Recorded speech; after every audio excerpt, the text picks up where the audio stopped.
Avant, j'allais là où le vent me menait, vivant la vie que j'avais choisie. Jusqu'à ce qu'un mal m'attaque et telle une belle arnaque me vole peu à peu une part de bonheur précieux. Épuisement, céphalée invalidante, idées embrouillées, étourdissement, vertige, nausée, faiblesse dans les membres, engourdissement, tremblement, troubles de vision et bien d'autres. L'instabilité cervicale. Trop mobile, mes vertèbres font vaciller ma tête sur mon cou fragile.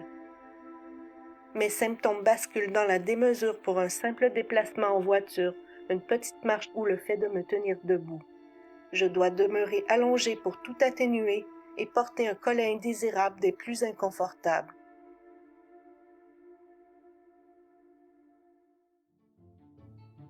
« 20% de la population serait souple. Pour 14 000 Québécois, cette souplesse est problématique. La cause, une atteinte des tissus du corps. Dû à un manque de fermeté, capsules, ligaments et muscles ne soutiennent plus correctement les os.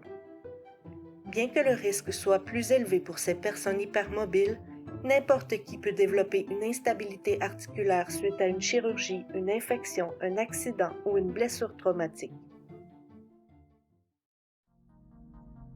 Quand on sait qu'au Québec, il survient annuellement près de 10 000 blessures à la tête, 30 000 accidents de la route et 240 000 entorses, on comprend que l'instabilité articulaire est sûrement très fréquente. Et bien qu'un genou ou une cheville instable nuira aux activités fonctionnelles d'une personne, l'instabilité cervicale, elle, pourra en plus menacer le pronostic vital. Selon l'INES, la radiographie dynamique est l'examen indiqué pour détecter une instabilité cervicale. Mais dans les faits, au Québec, elle ne sert qu'à évaluer la déglutition. Puisque personne ne diagnostique l'instabilité cervicale par imagerie, les vertèbres continuent à se déplacer trop loin, étirant ou comprimant la moelle épinière, les nerfs, les artères et les veines. Et ce, à chaque mouvement. Les lésions nerveuses et blocages circulatoires engendrent de plus en plus de symptômes qui mènent souvent à l'invalidité. Au Canada, pour l'année 2018, l'invalidité résultant de blessures susceptibles de causer une instabilité articulaire ont coûté près de 5 milliards de dollars. Une somme considérable. Et si on changeait ça? Et que beaucoup d'invalides retrouvaient leur fonction ou même retournaient au travail? En investissant temps, ressources et argent dès aujourd'hui, il serait possible d'alléger la charge sur la société, de probablement réduire le nombre de chirurgies et d'améliorer la qualité de vie d'une multitude de gens. Il existe une solution fort prometteuse pour toutes les personnes souffrant d'une blessure musculo-squelettique due à une atteinte des tissus.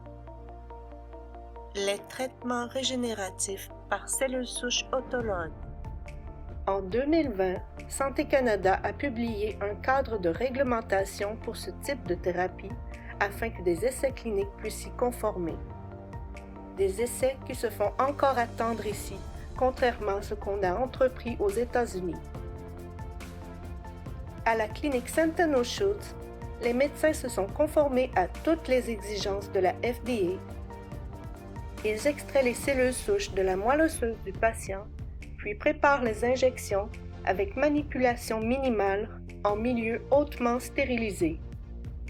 Ils ont aussi développé un procédé unique pour atteindre sous fluoroscopie les ligaments profonds de la jonction crânio-cervicale. Le temps s'écoule dangereusement pour tous ceux qui attendent ce traitement. Alors agissons maintenant. Prenons les mesures nécessaires pour évaluer l'instabilité cervicale par imagerie et procéder à ces essais cliniques au Québec. Je souffre d'instabilité cervicale et je fais partie des centaines de milliers de Québécois qui gagneraient à recevoir cette thérapie.